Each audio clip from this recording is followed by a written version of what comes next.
Well, good evening and welcome to The Edge. I'm your host, Trevor Lewington. I'm thrilled that you've joined us here again on Fire TV, Roku TV, SSH 101 TV.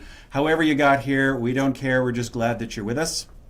Every month on the third Thursday, I'm hosting community and business leaders here in Lethbridge who are making a difference. They're changing the face of Lethbridge. They're helping make a difference. And tonight, I am excited to start off our new year of episodes with none other than Erin Crane, the CEO of Tourism Lethbridge. Welcome. Thank you. Thrilled to be here. It's awesome. There's a ton to unpack. I mean, tourism is a huge topic, and the visitor economy is such a key component. Yeah. Right. But thank you for saying that. No, it's absolutely true. But I guess I'm more curious to start out with a little bit more about you. And so, how does an Arizona girl end up in southern Alberta, coming out of a week of minus 40 ridiculousness? Oh goodness, it is a long story, but Okay. It boils down to I fell in love with a Canadian cowboy in a bar in Australia, and the rest is history. So Canadian cowboy, bar in Australia, southern Alberta. Okay, good. Yeah, there we go. We traveled, we met there. He's originally from Canada, actually from Ontario originally, but Okay. had worked in Alberta. And I was from Arizona. Again, we met in a bar in Australia. We traveled all around the world together, awesome. Ended up getting married. And I think I've told you this story before, but we traveled, all around the U.S., visiting my family and exploring places where we wanted to settle down. And then we explored all over Canada, doing the same thing. Okay. And we picked this area. Like, we didn't actually move to Lethbridge. We live outside of the city, but we chose this region because it had everything that we wanted. Right? A small community atmosphere. It had things for him, it had things for me. So it was the perfect blend. We actually chose Lethbridge. Out of all the global possibilities. All the global Very possibilities. Cool. Now let's talk a little bit about your journey. So, you worked for Don King Productions in there as well. So, how did you get in? I know you've been in hospitality, but I'm curious what sort of background you have and how you landed up in that tourism place. Oh gosh, yes. I have a very broad background, Okay. covering everything from, performing arts to sporting events, to business events, to hospitality and visitor services. You name it, if it's happened in tourism, I've pretty much done it. And kind of at the grassroots, hands-on, changing beds, working a front counter, like getting dirty in the business of tourism. Yes, okay. I worked my way up from the ground up, and I spent 6 years on the road with Don King doing boxing events all over the world. It's actually one of the, next to EDL, when I worked for Economic Development Lethbridge, those are the two longest jobs I have ever had. Okay. So you're right up there with Don King. Good. Okay. Well, I'm glad to hear that. You and Don King Me are and the Don two King. people that I can work with for that long. So, what was that experience like? You're traveling the world. You're promoting boxing, which I'm assuming you had no background in beforehand. No. That's a crazy business in and of itself. But it's interesting. There's a lot of talk right now about Sheryl Sandberg stepping down from, Facebook. Right. And, there was another gal who was hired on by Elon Musk, right, when she was working for the Mavericks, I think, right? Okay. And, Don likes to hire people that don't have a background in boxing, right? Because he knows that your attention is going to be on the job that you do, not sitting back watching boxing events or following around the boxers, Okay. right? So it was important to him that, I wasn't You weren't enthralled a fan. by it. You were focused on exactly. what's the task at hand. Yes, I was there to do the work. Very and cool. Yeah, he didn't want that to get sidetracked. So I think, there's a theme there, that you're starting to see, that it's not really about the industry, it's about, what you can do and those transferable skills, that get you into those places. Okay. And I think that's one of the big things that happened to me. It's, whether it was performing arts, whether it was, sporting events or business events or economic development or tourism, there are some of those transferable skills that, allow you to work in different areas. Yeah, because I think it's.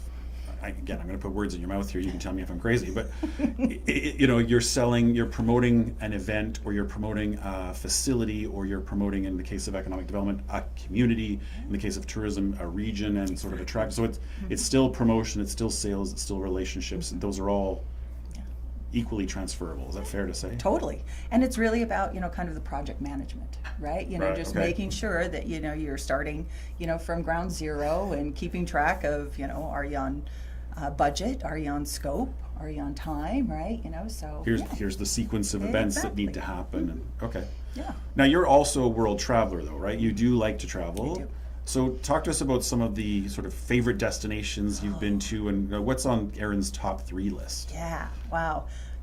Picking a favorite destination is tough. It's like picking a favorite star out of the sky. And Okay. honestly, the place that I want to go is the place that I've never been. Right, I'm one of those people that I always think. I know, yes, that the grass is always greener, right, somewhere else. So Okay. I'm always looking to go other places, and I started traveling while I was in university. Right, a girlfriend came up to me and said, "Hey, you want to travel Europe, over the summer?" And I Okay. thought, I can't do that, right? Yeah. Your first reaction is, oh, that's way too extravagant. And then, I started to, talk about it. And my mom was really, the one that was like, go, do it. You're only going to get a chance to do this once. So we did. And that started the process that neither of us have ever stopped. She's a travel writer now. Oh, wow. Which Okay. is really nice because all of our travels everywhere now get documented, which is good. And So- you don't have to do it. Exactly, Yeah. Oh, right? so that's a And yes. bonus, yeah. In my old age, I imagine me sitting there with all of her books, reading back Journals through and my all the- stories, and Okay. yeah, which is really nice. But I also love, ancient cultures. So some of the places on my bucket list now still are like Guatemala, Istanbul. I would Wow. love to go to Machu Picchu. Still on my list, yeah. Oh yes, right. Petra, things like that. Okay, it's a little bit more exotic and sort of those iconic destinations. Fingers crossed that the world settles down to a dull roar and I can actually get to some of those places. That's fair. Now, I mean, many of the viewers of Jess TV are from all around the world. In fact, we have more sort of non-local viewers than anything else, tens of thousands each week. Yeah. And so, as we're talking to people out there that maybe haven't traveled before, or they're, to your point, intimidated maybe by travel. So, what advice would you give to people who are maybe haven't had the opportunity but are thinking about it, or it's their first real sort of, and we're talking, to another international destination. Yeah. It can be really scary, right? When you think about it, but I would say just do it. Do the research on where you want to go. There's so much out there, and that's a big part of what we do in tourism. Yeah. Is we try and lay that groundwork so that people know what to expect when they come into a community. So know that there are resources out there to help you when you need that work, and do your research. And there's again a lot of conversations happening about socialization.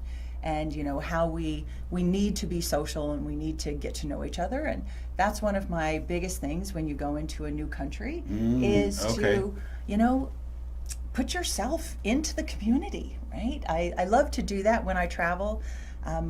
I'm not a big, we've had this conversation before. You won't find me in the 4-star resorts, You'll find me in the grass hut on the side of a river, where they have to bring me. Getting into it. Yes, exactly, right? And, there's so many opportunities for that, even here in Lethbridge, right? We have some great organizations that open up their doors for travelers to come in and experience some of that. And Right. I think that's the important thing when you do travel, is to find out about those cultures and the history, Right. and the things that make a place special. Okay. I mean, that's a great segue, conveniently. Okay. Can we talk a little bit more about the organization you now lead and what it does? I mean, I think you're well positioned to lead, given that you have international travel experience. You've been in hospitality your entire career. But what does Tourism Lethbridge do? Great question. So Tourism Lethbridge, our official name is the Lethbridge Destination Management Organization. So that's not what we put on the posters, No, right? Okay, no, good. because again, nobody knows what that is, and Okay. the shortened term is a DMO, which is a destination management organization, but nobody knows what that is. Basically, what we do is we look after the visitor economy and make sure that the community is benefiting from travel and tourism. Okay. Right? It's pretty simple. We help bring people into town.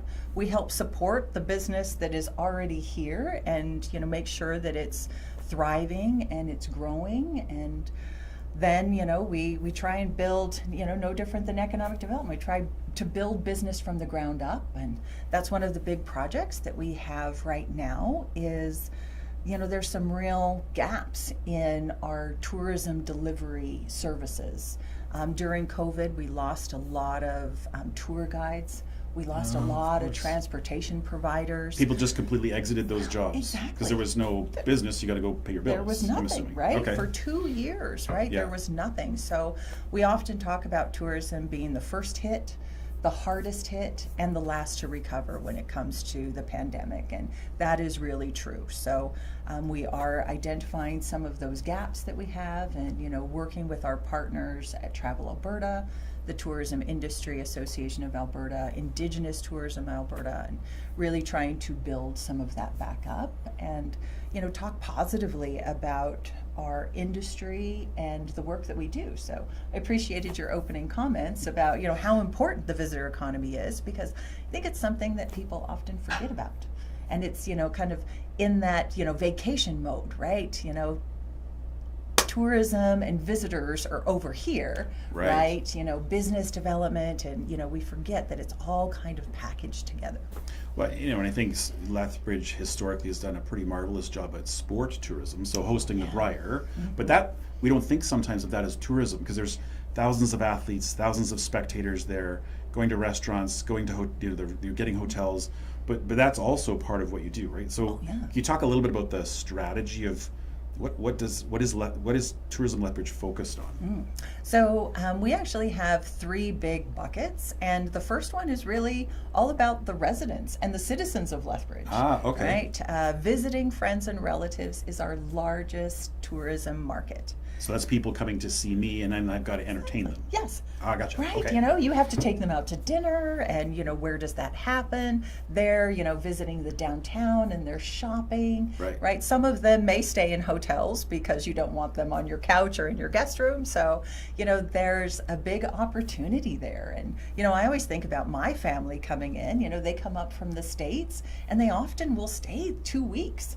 Right, and so we do the grand tour, all around. We hit Waterton, Right. we, hit all the hot spots, and you think about that economic impact into all of those businesses, the transportation, the retailers, right? That's You're a just buying huge gas, I bucket. guess. In Yeah. that case, you wouldn't be driving if it weren't for showing your family around. So that is, in fact, part of the visitor economy in that Huge. case. Yeah, right. Okay. Yeah, so that's a big one. And so we've got a real big push this year to engage the residents of Lethbridge, first of all, to recognize how important tourism is, to talk positively about our community, because, I think we often don't think of ourselves as a tourism destination, and Right. take it from somebody who has traveled everywhere. We are a tourism destination. It surprises me that people can't see it. So You like 4 UNESCO World Heritage Sites within 90 minutes of the Right, city, kind like- of? Okay. other destinations would kill for what we have, right? So, so the visiting friends and relatives is huge. Also, as you mentioned, the sport development side of things. Kind of the and- next big bucket? Exactly. Okay. And we actually have been working with Lethbridge Sport Council and some of the community partners Okay. through our Sport Tourism Advisory Committee. And that group led a strategy with Sport Tourism Canada to, same thing, identify some of the gaps. Where do we need to go? What do we need to work on? Okay. And we have a 3-year strategy that we're working towards. So this Nice. group is really championing that to make sure that we're getting the most out of the work that we do, which is really good. And then the last piece, and I think the biggest opportunity for us here, is the business event piece and attracting the meetings and the conventions and the conferences that are really going to grow our economy. This is, how we could attract workers. This is how we could attract more business. Right.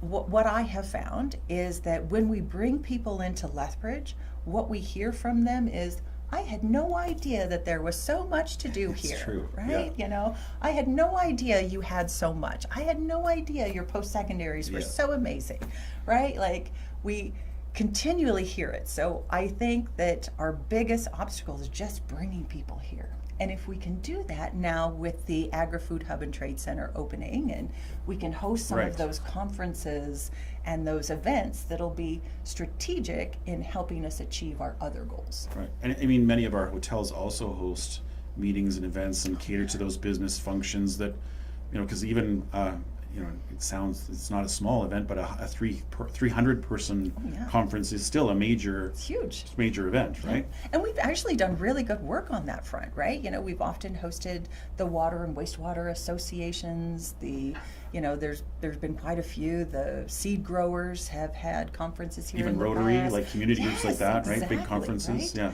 And that's the nice thing for our community is that when we see those big events come in, right, that's when we see the spikes in, our visitor economy. We see good occupancy rates at the hotels, the restaurants are doing well, the retailers have, good years, right?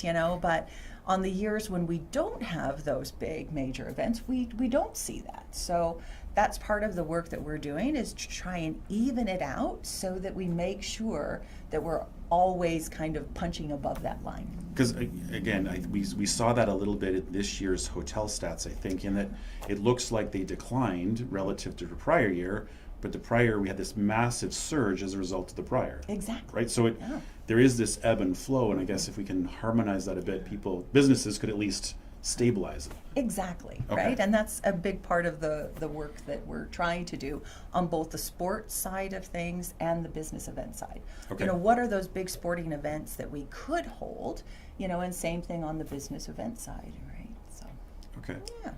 And so how is sort of the local visitor economy doing now? I mean, COVID clearly was, every guest I talk to on this show, every interview, we always talk about the impact on their small business of COVID. COVID impacted everybody, but you already spoke to this earlier. Tourism sometimes is the first hit and the hardest hit. So we won't talk about the pain, suffering, and misery that was those couple of years, because I think everybody's very clear on that.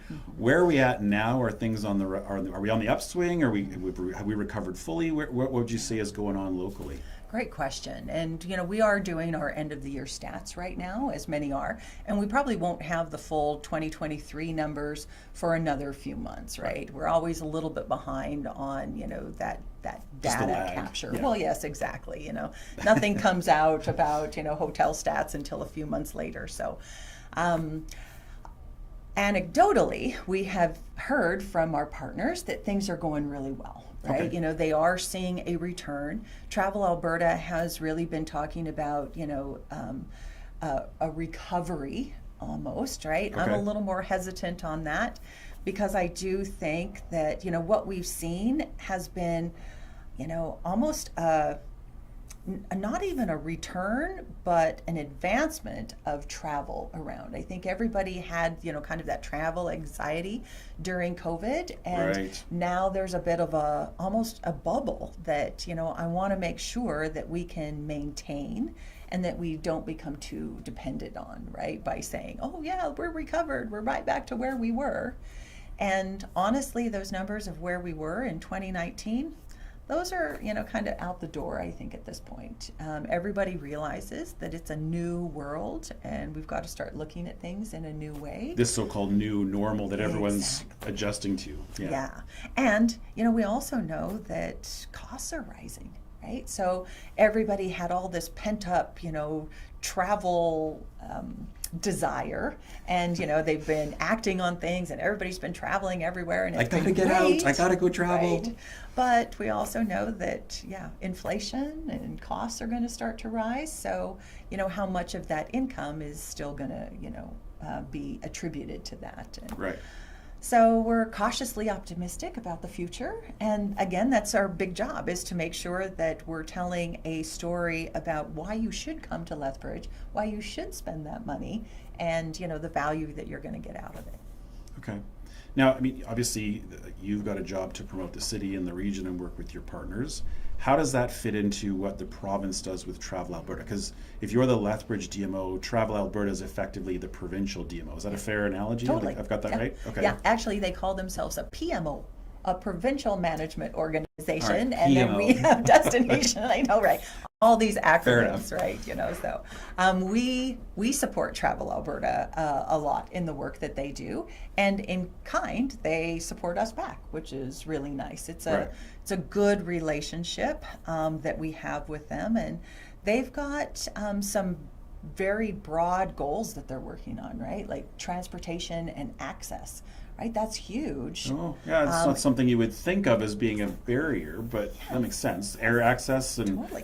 can people get to the destination, that sort of thing? Yeah, Okay. and it's foundational, right? Without those things, are we ever going to, are restaurants ever going to recover? Will the hotels ever recover if that transportation Right. piece isn't in place first? So there's a lot of that.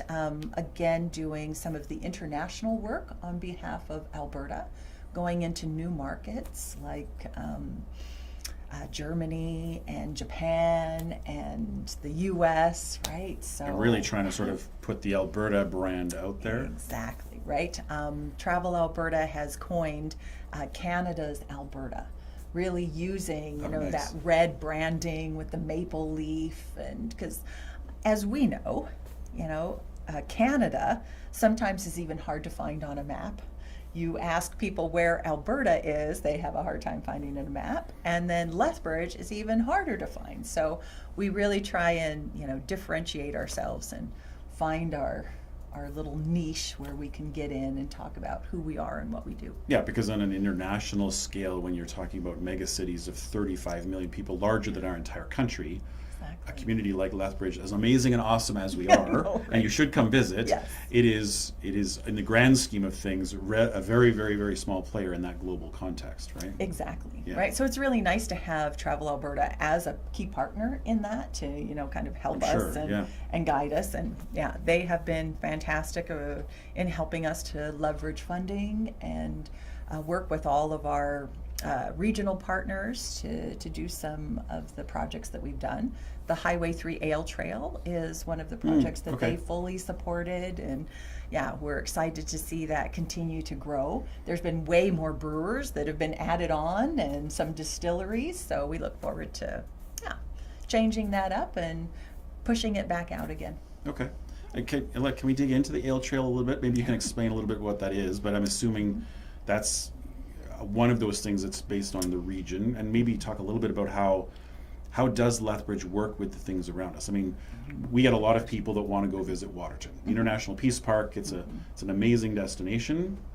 They maybe don't think of coming to Lethbridge as a part of that journey, but can we work with Waterton? Can we bring them together? Is that sort of where the Ale Trail fits in? Can you walk us through that? Very much so. I think the nice thing about the Highway 3 Ale Trail, which runs from Medicine Hat, which is the very eastern side of the province of Alberta, all the way through to Crow's Nest Pass, which is the very western side of Alberta. So it's truly border to border almost Exactly. across the whole province. Yeah, and Okay. connected by Highway 3, which is this beautiful path, and you get to see some great examples of what I believe makes southern Alberta really special, right? The rolling prairies, the farms and the fields that are out there, depending on the time of year you come. It could be purple growing flax, it could be Right. bright yellow growing canola, right? There's so much to see.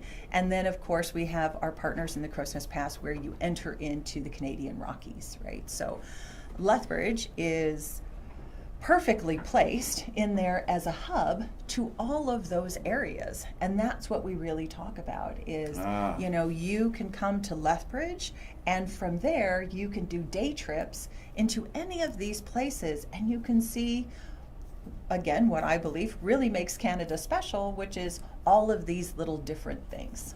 So right? Lethbridge is my base of operations. I can stay here, set up shop here, and then I've got this truly world-class destination all around me all of these great things I can experience. Exactly, whether it's indigenous with Head Smashed in Buffalo Jump, or again, Waterton International Peace Park, the very first peace park that was ever put out.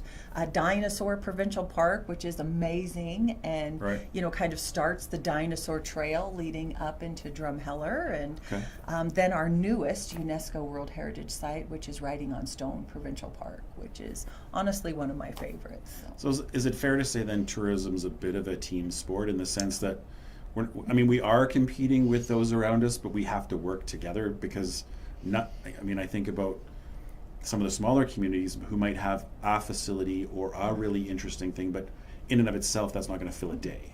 But if we can string those together, now all of a sudden it's pretty exciting. I've got multiple days of activity. Is that fair? Oh, very fair.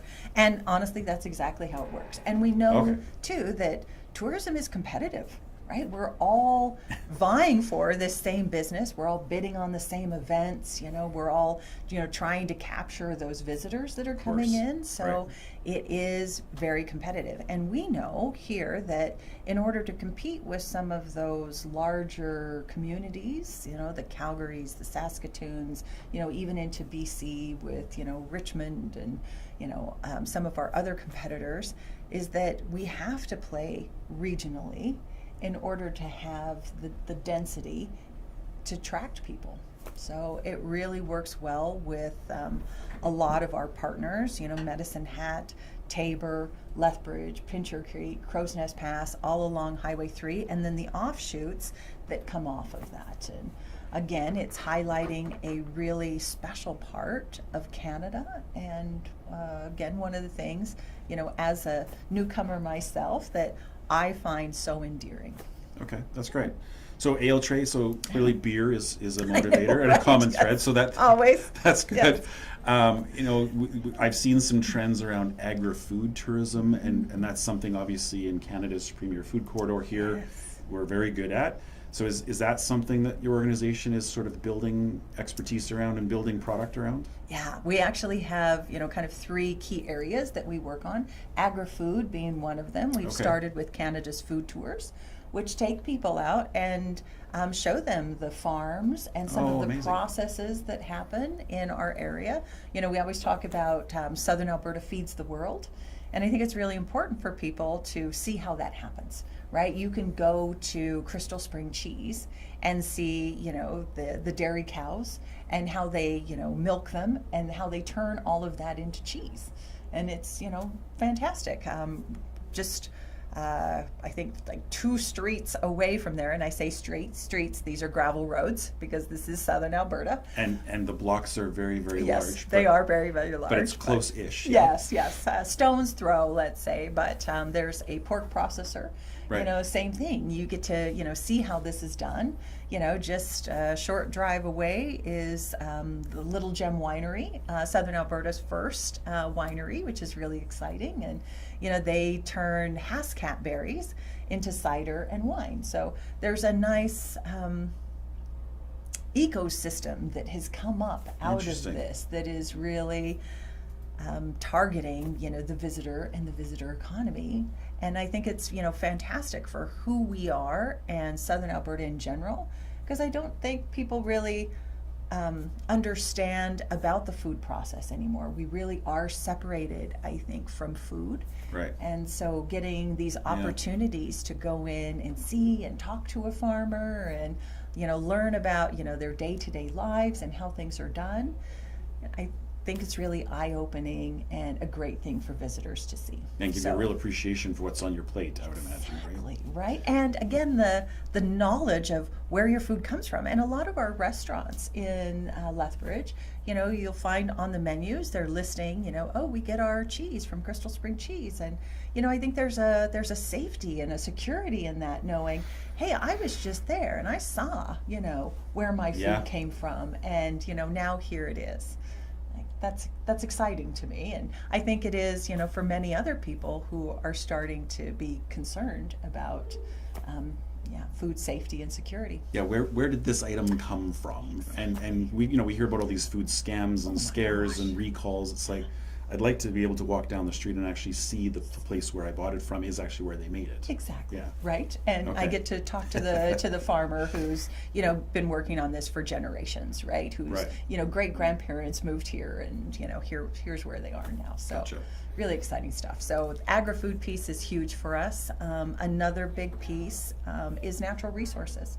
Right, we are huge in our region for solar, wind, Okay. water. And again, I think those pieces are important to people because they're things that we're talking about, this, global warming and Yeah, climate sustainability change is a and- key priority for most governments, most businesses that have Exactly. ESG is sort of the phrase. So could I go tour a wind farm or a solar farm? Is that sort of what you're thinking It there? is, right? So we Okay. developed a self-guided driving tour. So again, you don't get personalized tours when you go to these places, but you can, drive by and see, the amazing wind farms that we have here in southern Alberta that oftentimes people, hear about, but when you see it up close and, And stare up like at this humongous massive, tower. right? Yeah. Then you start to understand, oh my gosh, okay, this is what's Gotcha. generating, the houses in and around the area. And same thing with the solar farms, they are impressive to see. And I don't know if people actually, kind of put the two and two together. And especially on the Alberta front, we often get, everyone gets piled into this energy conversation about oil and gas. And many of our clients are very surprised to hear that we don't do a lot of oil and gas here in southern Alberta. It's alternative energy. It's the Right. wind and solar and, water and, Yeah, we have expertise certainly in Alberta for oil and gas. We're well known for that. Exactly. But we have arguably as much globally recognized expertise in all of these renewable projects as well, Totally, right? right? Yeah. So that's a real opportunity. And again, it's one of those things that sets us apart from others because not everybody has that. That's very Yeah, true. Yeah. Okay. And then the last piece is the Indigenous piece. Right. Again, very foundational to our area, right? And we have some amazing Indigenous experiences that I think should be marketed more and visited by more people. So we are looking to do, some work on a powwow trail, so people can go and see the different powwows that happen. Okay. Again, all along that corridor, because they're amazing. And oftentimes people don't feel like, oh, I haven't been invited, and I don't know what to do. So just opening up those doors and providing some of that education for people to get involved. Yeah, if I knew sort of and what to the get to see. basic etiquette or that I am in fact welcome and the Mhm. doors are open, that would be helpful for me to know, probably, right? Exactly, right? Okay. So yeah, we are working on, kind of building that up as well. Okay, very Mhm. cool. Yeah. So, you talked a little bit earlier about how residents need to be positive about Lethbridge as a destination. Businesses need to, help promote. What if you had a captive audience on the other end of that camera Yes. of local business owners, local entrepreneurs, local residents, how could they help you? How do they promote Lethbridge? How do they deliver great service experiences? How do we make Lethbridge pop as a destination? Yeah. Well, I think just getting involved, right? It's, finding the tools to know what to say to people, right? Because I think that's, one of the biggest barriers is people often say, what are the best things in Lethbridge? How would you describe Lethbridge? And if you don't know those answers off the top of your head, sometimes that's hard, right? I even get those questions from my family, and if I'm not prepared, you kind of stumble. For sure. A big challenge that we have is making sure that people know the answers to those questions. So on Okay. our Tourism Lethbridge website, we have a specific area for locals. Because again, going back to this visiting friends and relatives, our residents are really our best champions for tourism in our community. And the other thing is that Lethbridge and Southern Alberta as a whole, our folks are really connected. That's very Right? true. Yeah. We have influence all around the world, and I think if we can arm the champions in our community with some of those key pieces of information and details to share, that's when the momentum starts to grow.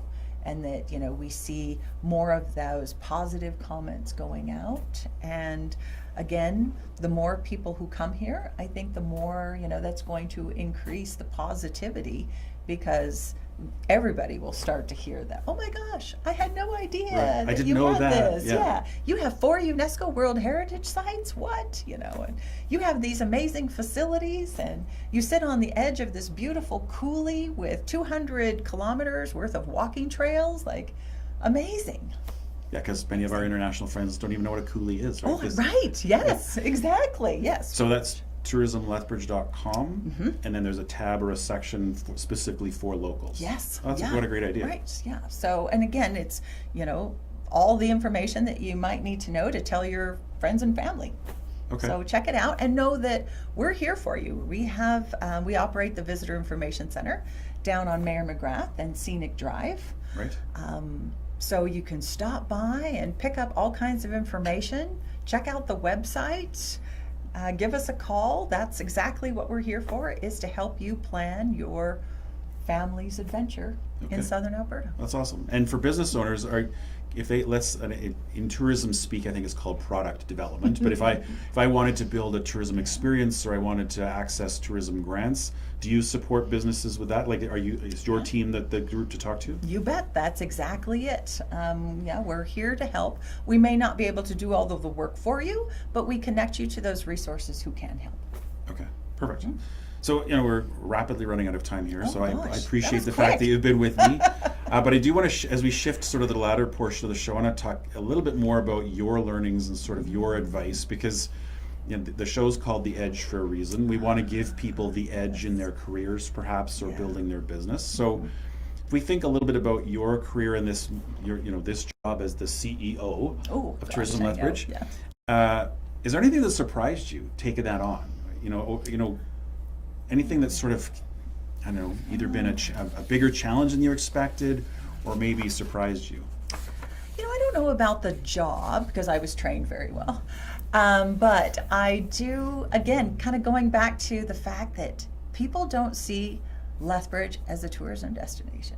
That just still surprises me. And, I continually have these conversations with people, to try and get them to look at it from a different point of view, right? Look at it from a traveler's perspective, and, thinking about, if you were here for a week, how much there would be to see and do, and all of the different segments that you could hit within that week. And, it's nice because we do have some great champions in the community that are working on building some of those tours, those purchasable tours, so that people coming in, they might not have to do it themselves. They might be able to just, purchase something that would take them around for 7 days. And, I think once we can get to that point, people might start to see, hey, yeah, we are a tourism destination. So that's my goal. Okay. So, as you look back on kind of your education, all of the different experiences you've had across a broad spectrum of hospitality and tourism industries, is there one sort of critical experience or one thing that pops out for you as, that's really made me who I was today? Like, without that thing, I probably wouldn't be where I am today? Oh, that's an interesting question. I think that in life, you often get these choices, right, that you make, and we often vacillate between, what's right, what's the right choice, am I what's gonna the go one left? right answer? Yes, exactly, right, and there really isn't. You just have to do it. You got to have the guts to go for it, and know that, if you make the wrong decision, it's something easy to fix. Right, and I have been blessed by having some fantastic careers and worked with some amazing people, and I think relying on those people and making sure that you have a good group behind you that you can go to, and who can kind of help prop you up when you fall and you stumble, but making sure that you have that counsel and not being afraid to make the decision. Okay. Yeah, and I'm a bit of a believer myself that my path, as varied as it's been, is absolutely the right path for me. Exactly. Right? And I didn't understand it at the time, and I didn't understand why that particular job at 2 a.m. was going to prepare me for what I'm doing now, but it has in some way. Is that, Yeah. Okay. 100%. Now, you lead a group of people. You obviously have a team within Tourism Lethbridge, but you also spend a lot of time working with partners in the region and in government. You're involved in a fairly broad range of stakeholders. So, if the people are struggling maybe in their job or their career to build those relationships, or they're struggling building coalitions, what lessons have you learned? Like, from a leadership lesson perspective, what advice would you give around sort of the things that I think you're pretty good at based on sort of this role that you have? Thank you. Yeah. Again, I think engagement is, always the question, and everybody talks about it. It's one of those buzzwords. Oh, we need more engagement. Of course. But, oftentimes that's hard to do. So figuring out what that engagement looks like, kind of categorizing the engagement and letting people figure out how they want to be engaged rather than, kind of putting them into the bucket that you want, letting them guide it and lead it is really important. And you can move people, kind of through cycles. We always look at, at least, Tourism Lethbridge, we look at engagement like a pipeline. How do we get you in? How do we keep you there and then move you through, our organization? Do we bring you in, as a member of one of our advisory committees? And then do we do a project with you as a stakeholder? Then maybe do you sit on the board, right? Each one of those kind of builds on the last. So it's creating those tourism champions and, bringing them into the fold and, helping to grow the champions in our community that are really going to move us forward. Right. So I guess the lesson would be, if I'm paraphrasing you a little bit here, but if I can find champions for my business or my project and build that coalition and keep them in my own pipeline, whatever that is for my organization or my business. And then I think, the opportunity becomes for organizations to kind of share those pipelines, right? Oh, hey, I have a fantastic champion at Tourism Lethbridge who I think would be, fantastic for an economic development Lethbridge, project, right? Same thing with the Chamber of Commerce, right? And we can, kind of help support each other by sharing some of those champions and, cross-pollinating almost the work that we do. And that's, when the information starts to spread. One of my favorite quotes, I remember I saw at the University of PEI. I was walking, through the building and I just saw it, and it said, if you talk to no one, nothing happens. If you talk to everyone, things start to happen. It's my motto. I talk to everybody. No one is safe. No right? one is safe. No, yes. There are no strangers, just friends I haven't met yet. Yeah, but I really like that's a powerful sort of quote, right? If you don't interact or talk to people, there is no possibility of an exchange or knowledge transfer or anything. And yes, you're going to maybe get rejected, but if you start talking, then that opens. Yeah, I love that. And at least then there's the discourse. And again, I don't think we all have to agree. Some of my favorite people are the ones that I disagree with, my husband being one of them. But, and I think I was on the speech and debate team in high school and university, and I appreciate that. I appreciate a good debate because I think that's only when you come up to the right solution. And, oftentimes we're very afraid of conversations, and so we take steps back instead of charging forward and just doing things and, having those difficult conversations, because we know that that's what's going to get us to the next step. Bold conversations. Yeah, Bold conversations. Cool. Well, I want to say thank you very much for spending. Thank you for this bold conversation. Yeah, for spending time with me this evening and sharing your thoughts on tourism in Lethbridge and the opportunities here, and sharing your advice. Very much appreciate your time. Thank you. It's a pleasure being here. So that's this month's episode of The Edge. Join me next month in February when we'll have the Honourable Nathan Newdorf, Alberta's Minister of Affordability and Utilities, here. So I suspect we'll probably get into some politics, but more importantly, we'll hear how he got into the role that he's in and how he got engaged and involved in the community. And every third Thursday of the month, right here on Jess TV, we're talking to, again, community and business leaders that are really making a difference in Southern Alberta, and they're here to provide you with insights that talk hopefully to your heart a little bit, to your brain a little bit, help you gain an edge in your business and building your community and building your networks. Thanks so much for being with us. We'll see you next month.